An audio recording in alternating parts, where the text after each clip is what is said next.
बिस्मिल्लाहिर्रहमानिर्रहीम। अस्सलाम वालेकुम नाज़रीन, आप यूट्यूब चैनल देख रहे हैं। मैं इमरान खान हूँ। नाज़रीन, इस वीलॉग में मेरे पास सिर्फ दो खबरें हैं। एक चीज़ मैं आपको बताऊँ, ये बहुत ही बारीक वारदात है और ये कार्रवाई अब दोबारा डालनी शुरू की गई है।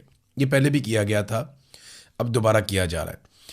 पाकिस्तान के मीडिया के ज़रिए से, पाकिस्तान की पॉलिटिकल एंटिटीज़ के ज़रिए से ये साबित करने की कोशिश की जा रही है कि कुछ भी पाकिस्तान में तब्दील नहीं हुआ।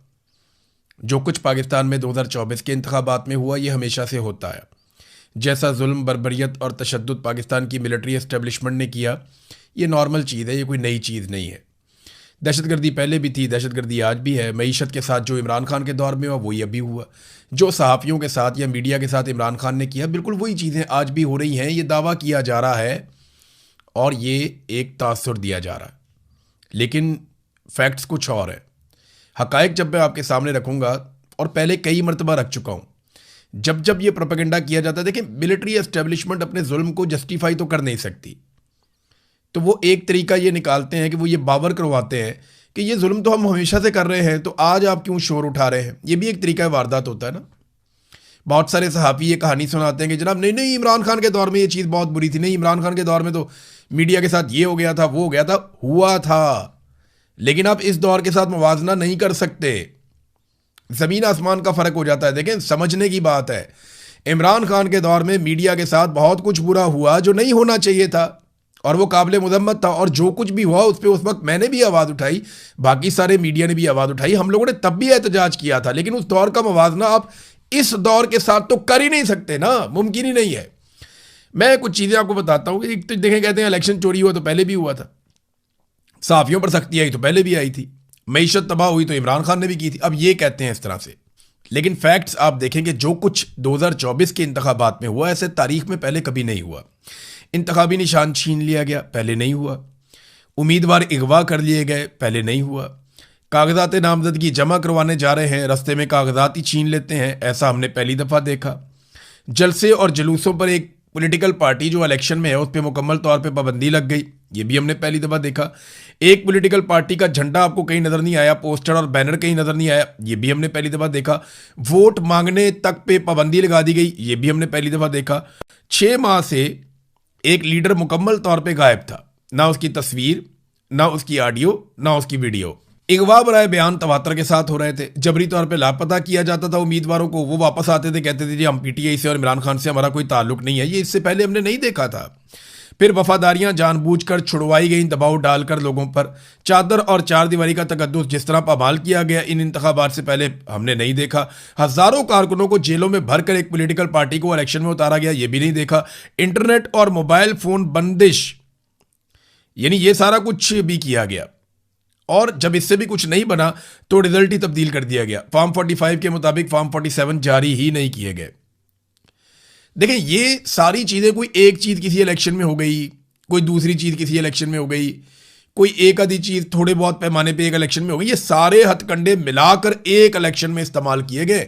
तो ये तो पाकिस्तान की तारीख में पहले कभी नहीं हुआ। 2018 में आरटीएस बैठने का शिकवा पीएमएलएन करती है, लेकिन आज आपके सामने एक बड़ा इंटरेस्टिंग फैक्ट मैं रखता हूं। जरा आप रिजल्ट निकालें और उस टाइम की लाइव कवरेज चेक करें। जब आरटीएस बिठाया गया तो उस वक्त पाकिस्तान तहरीक इंसाफ आगे चल रही थी, लेकिन जब दोबारा आरटीएस बहाल हुआ और रिजल्ट आए तो पीएमएलएन आगे बढ़ गई थी और पीटीआई की सीटें कम हो गई थी। देखिए, अगर तो आरटीएस 2018 में इमरान खान के हक में बिठाया जाता, तो आरटीएस बैठने के बाद जब दोबारा रिजल्ट जारी हुए तो इमरान खान की सीटें पहले से ज्यादा होनी चाहिए थी। लेकिन दिलचस्प बात यह है कि जिस वक्त आरटीएस को बिठाया गया उस वक्त इमरान खान साहब की पार्टी ज्यादा आगे चल रही थी, और जब दोबारा नतायज जारी किए गए तो इमरान खान साहब की पार्टी कम आगे चल रही थी, यानी पीछे चली गई। यह तो 2018 की वारदात है। अब अगर आप ये देखें कि 2024 में रिजल्ट बंद हुए, तो जब रिजल्ट बंद हुए तो पाकिस्तान तहरीक इंसाफ 180 नशिस्तों पर जीत रही थी रात 12 बजे के आसपास, और पीएमएलएन जो है वो 17-18 सीटों तक महदूद थी। लेकिन जैसे ही दोबारा रिजल्ट जारी किए गए फॉर्म 47 के, तो पीएमएलएन सादा अक्सरियत में पहुंचा दी बाकी जमातों के साथ मिलाकर। यह भी पहली मरतबा हुआ कि मखसूस नशिस्तें माले गनीमत की तरह छीन कर दूसरी पॉलिटिकल पार्टीज में बांट दी गई। तो 2024 के इंतखाबात का जो बंदा भी पिछले इंतखाबात के साथ मवाजना करता है वो ज्यादती करता है। हाँ, 2018, 2013, 2008, उससे पहले 2002, इन इंतखाबात का आप आपस में मवाजना कर सकते हैं, लेकिन 2024 के इंतखाबात के साथ आप बाकी इंतखाबात का मवाजना नहीं कर सकते। हाँ, ज्यादती हमेशा एस्टेब्लिशमेंट करती है, लेकिन एक लिमिट तक करती है। लेकिन इस मरतबा उन्होंने अपने सारे हथियार इकट्ठे करके एक साथ चलाए हैं और उनकी शिद्दत में भी इजाफा किया। सहाफ़ियों पर जुल्म, ये कहा जाता है जी, तो इमरान खान के दौर में भी हो रहा था, अब भी हो रहा है, कौन सी वो नई चीज़ हो रही है? नहीं जी, ऐसे नहीं है। इमरान खान के दौर में सहाफ़ियों के साथ जो हुआ वो बहुत बुरा हुआ। मैं आज भी कहता हूं और मैं उस वक्त भी कहता था, लेकिन उसका मवाजना आप नवाज शरीफ के पिछले दौर से कर सकते हैं। 2022 के बाद तो कहानी बदल गई ना। मामला यह है कि इमरान खान के दौर में सहाफियों के साथ जो बुरा हुआ वो तवातुर से पहले भी होता चला आ रहा था। नवाज शरीफ के दौर में, पीपल्स पार्टी के दौर में, या उससे पहले कुछ हद तक मुशर्रफ के दौर में, और उससे पहले वाले दौर में भी। तो आप मुवाजना वहां कर सकते हैं। रजीम चेंज ऑपरेशन के बाद जो सहाफियों के साथ हुआ उससे नहीं कर सकते। देखें ना, मोतीउल्लाह जान साहब जबरी तौर पर लापता होते हैं, हम सब शोर मचाते हैं, उसकी मजम्मत करते हैं, रोला डालते हैं, और 5 घंटे के अंदर इमरान खान साहब उसका नोटिस लेते हैं, बहुत सख्ती करते हैं। पाकिस्तान की ISI को मोतीउल्लाह जान साहब को छोड़ना पड़ जाता है, वो मंजरे आम पे आ जाते हैं।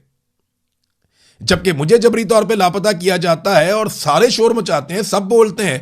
5 महीने तक मुझे एक अजाब के अंदर मुसल्लत करके रखा जाता है कि हमारी बात मानो, नहीं तो हम नहीं छोड़ेंगे। कितना फर्क है, कहां 5 घंटे और कहां 5 महीने।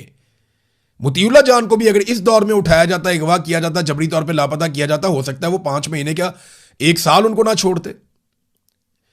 तो ये जो जुल्म और ज्यादती की दास्तानें अब लिखी गई हैं, ये माजी में नहीं थी। अरशद शरीफ की शहादत वाला जो मामला इतना बड़ा, ये पहले नहीं हुआ कभी। सहाफियों के ऊपर इस बड़े पैमाने पर मुकदमा दर्ज नहीं हुए। आज 1 दर्जन से ज्यादा सहाफी पाकिस्तान से बाहर बैठे हुए हैं, शाहिद असलम पाकिस्तान से बाहर है।